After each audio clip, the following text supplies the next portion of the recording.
Hello dear student, this is the next video of third chapter Geography Drainage. In last video we discussed about the rivers originated from the Himalayas.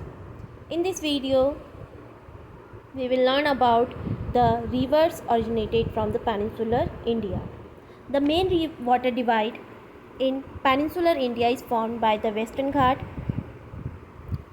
I explained you in last video about the water divide, what is water divide, an elevated area such as mountain and upland which divides two drainage basin, जो two drainage basin को divide करता है, separate करता है. Such an upland और mountain is known as water divide. इस तरीके के अपलैंड या फिर माउंटेन को वाटर डिवाइड कहा जाता है. तो main water divide which formed in peninsular India in the Western Ghat. Most of the major rivers of the peninsula such as the Mahanadi, the Godavari, the Krishna and the Kaveri flow eastward and drain into the Bay of Bengal. जो main rivers है peninsular India की which flows eastward, जो eastward की तरफ east की तरफ flow करती है और बे ऑफ बंगाल में जाके मिलती है such as Mahanadi, Godavari, Krishna and Kaveri. These rivers make deltas at their mouth. और ये जो रिवर्स होती है अपने माउथ में, माउथ रिवर माउथ का मतलब होता है the end point of river. जो एंड पॉइंट होता है रिवर का उसे रिवर माउथ कहा जाता है. और जो पेनिनसुलर रिवर्स है विच flow eastward they form deltas at their mouth. वो अपने माउथ में, रिवर माउथ में डेल्टाज बनाती हैं. Deltas, as you know that delta, when a river reaches a lake or the sea, the water slows down and breaks into a number of streams and loses the power of carry sediment. The sediment is dropped at the mouth of river. It builds up in layers forming a delta. Delta जब river mouth की तरफ बढ़ती है, and की तरफ बढ़ती है, तो उसकी स्पीड स्लो डाउन हो जाती है और वो नंबर ऑफ स्मॉल रिवर्स में ब्रेकअप हो जाती है, स्ट्रीम्स में ब्रेकअप हो जाती है. और जो अपने साथ सेडिमेंट लेके आती है उसे भी छोटी चलती है. और इस तरीके से सेडिमेंट लेयर्ड अप होता है, एक के ऊपर एक लेयर चढ़ती रहती है और डेल्टा बन जाते हैं. The delta is a plants root type of structure. जो प्लांट का रूट होता है उस तरीके का स्ट्रक्चर होता है, उसे डेल्टा कहते हैं. The Narmada and the Tapi are the only long rivers which flow west and make estuaries. जो पेनिनसुलर इंडिया है वहाँ पर दो मेन रिवर, जो बड़ी रिवर है Narmada and Tapi, which flow westward, जो वेस्ट की तरफ बढ़ती है and merge into the Arabian sea, और अरेबियन सी में जाके मिल जाती है. And also they all are make estuaries as their mouth, at their mouth. और ये नर्मदा और तापी अपने माउथ में, रिवर माउथ में एस्चुअरीज बनाती है. एस्चुअरीज एक वाटर बॉडी होती है. Any estuary is an estuary is a body of water that has fresh water entering and is also open to the sea. जब फ्रेश वाटर एंटर करता है सी में या फिर लेक में, तो उस वाटर बॉडी को एस्चुअरी कहा जाता है. ये एक ऐसा एरिया होता है जहाँ पर सॉल्ट वाटर बॉडी और फ्रेश वाटर बॉडी आपस में मिलती हैं. तो ऐसे एरिया, ऐसे वाटर बॉडी को एस्चुअरी कहा जाता है. Now we will discuss about the different river basin of peninsular India. The Narmada basin. The Narmada rises in the Amarkantak hills in the Madhya Pradesh. Madhya Pradesh में अमरकंटक हिल है जहाँ से नर्मदा रिवर ऑरिजिनेट होती है. ये हम देखेंगे यहाँ पर. और यहाँ से चलते हुए डिफरेंट एरिया से होते हुए महाराष्ट्र और गुजरात में एंटर करती है and merge into the Bay of Bengal. Bay of Bengal में जाके मिल जाती है. The Narmada flows through a deep gorge at the Marble Rocks near Jabalpur. At Dhuadhar Falls, the river jumps over steep rocks. और धुआधर false से होते हुए एक रॉक से नीचे उतरते हुए जाती है और मध्य प्रदेश, गुजरात से होते हुए अरेबियन सी में जाके मिल जाती है. The Tapi basin. The Tapi rises in the Satpura ranges in the Betul district of Madhya Pradesh. Madhya Pradesh के बेतुल डिस्ट्रिक्ट से ओरिजिनेट होती है तापी रिवर. सतपुड़ा रेंजेस से होते हुए आगे बढ़ती है. Its basin covers parts of Madhya Pradesh, Gujarat and Maharashtra. Just below the Narmada there is Tapi river. Narmada river के ठीक नीचे तापी रिवर बहती है.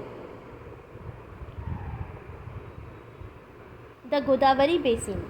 The Godavari is the largest peninsular river. Godavari peninsular India की सबसे बड़ी रिवर है. Its length is about 1500 kilometre. It rises from the slopes of western Ghat in the Nashik district of Maharashtra. The basin covers parts of Maharashtra, Madhya Pradesh, Odisha and Andhra Pradesh. The Godavari is joined by a number of tributaries such as Purna, the Wardha, the Pranhita, the Manjara, the Venganga and the Penganga. Owing to its length and the area it covers, it is also known as the दक्षिण गंगा. अपने length और जितना area वो cover करके रखती है इसीलिए इसे दक्षिण गंगा भी कहा जाता है. Such as Ganga originated from the Himalaya. जैसे कि गंगा नॉर्दर्न हिमालय की, नॉर्दर्न एरिया की, नॉर्दर्न इंडिया की एक सबसे लंबी नदी है और इसीलिए जो दक्षिण की गंगा है जिसे दक्षिण गंगा कहा जाता है गोदावरी को, वो उसकी लेंथ और जितने बड़े एरिया को उसने कवर किया उस वजह से उसे दक्षिण गंगा कहा जाता है. The Mahanadi basin. The Mahanadi rises in the highland of Chhattisgarh. The length of river is about 860 kilometre. It's drainage basin is shared by Maharashtra, Chhattisgarh, Jharkhand and Orissa. ये रिवर इस मैप में आप देखेंगे महानदी जो मध्य प्रदेश से ओरिजिनेट हो रही है, then Godavari, Krishna, Kaveri,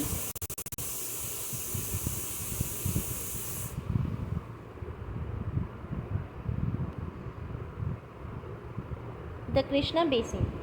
It rises from a spring near Mahabaleshwar. The length of river is about 1400 km. Its drainage basin is shared by Maharashtra, Karnataka and Andhra Pradesh. Mahabaleshwar से ये ऑरिजिनेट होती है. इसकी लेंथ 1400 किलोमीटर है. The Kaveri basin. The Kaveri rises in the Brahmagiri ranges of western Ghat. Western Ghat से originate होके the total length of the river is about 760 kilometre. Its basin drains part of Karnataka, Kerala and Tamil Nadu. और जो कावेरी रिवर बेसिन है वो कर्नाटका, केरला और तमिलनाडु के एरिया को घेरे हुए है. Besides these major rivers there are some smaller rivers flowing towards the east. इन मेजर रिवर्स के अलावा कुछ और रिवर्स भी हैं जो ईस्ट की तरफ मूव करती हैं, सच एज दामोदर, ब्राह्मणी, बैतरणी, स्वर्ण रेखा. ये इस मैप में आप देखेंगे सारी नदियाँ. इसका शॉर्टकट भी है, इसकी शॉर्टकट भी है यहाँ पर जिसे हमें ये रिवर्स याद रखने में हेल्प मिलेगी. Now we will discuss about the importance of lakes and rivers.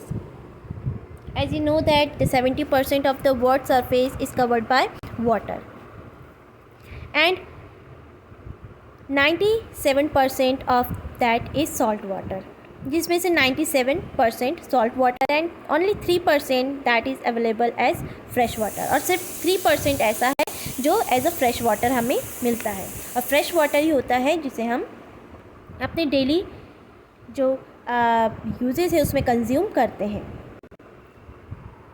तो इस तरीके से जो वाटर की, स्पेशली फ्रेश वाटर की जो इम्पोर्टेंस है वो बहुत ज़्यादा बढ़ जाती है.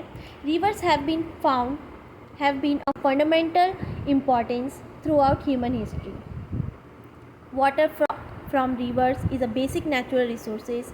रिवर से जो हमें वाटर मिलता है फ्रेश वाटर का मेन रिसोर्स है, essential for various human activities. Rivers are used for irrigation, navigation, hydro power generation etcetera. River का यूज़ इरिगेशन के लिए यूज़ किया जाता है, नेविगेशन के लिए यूज़ किया जाता है. नेविगेशन मीन्स होता है जब बोट के थ्रू नदियों की यात्रा की जाती है, that is called navigation. Hydro power which generate electricity. River pollution. अब रिवर एक इम्पॉर्टेंट रिसोर्स है वाटर का, लेकिन इन प्रेजेंट टाइम ये पॉल्यूटेड होता जा रहा है, जिस वजह से बहुत सारी प्रॉब्लम्स को फेस करना पड़ रहा है ह्यूमन बींग्स को, साथ ही साथ जो नेचुरल रिसोर्सेज हैं उन्हें भी। जो वाइल्ड लाइफ है, फ्लोरा एंड फ्यूना है, उन सभी को इन सारी प्रॉब्लम को फेस करना पड़ रहा है। बहुत से जो फ्लोरा फ्यूना है वो एक्सटिंक्ट होते जा रहे हैं, विलुप्त होते जा रहे हैं। The growing domestic, municipal, industrial and agriculture demand for water from rivers is affecting the quality of water. Rivers are getting polluted as a heavy load of untreated sewage and industrial effluents are getting emptied into the rivers. ये सभी कारण हैं जिस वजह से river pollute हो रहा है। Concern over rising river pollution led to the launching of various action plans to clean the river, और इसीलिए रिवर को क्लीन करने के लिए गवर्नमेंट की तरफ से कई प्लान्स बनाए गए हैं। Besides navigation, irrigation, lakes and rivers also are the attractive place for the tourist. ये अट्रैक्टिव प्लेस भी होते हैं टूरिस्ट के लिए, और इस तरीके से इकोनॉमी में ये हेल्पफुल होते हैं। जैसे कि डल लेक हो गया जो जम्मू कश्मीर में है, नैनीताल हो गया, ये सारे प्लेस ऐसे हैं जहाँ पर स्पेशली लेक्स के लिए ये टूरिस्ट के लिए अट्रैक्शन का जगह बन जाते हैं। So hope you understand this chapter. If you have any queries ask in my WhatsApp number.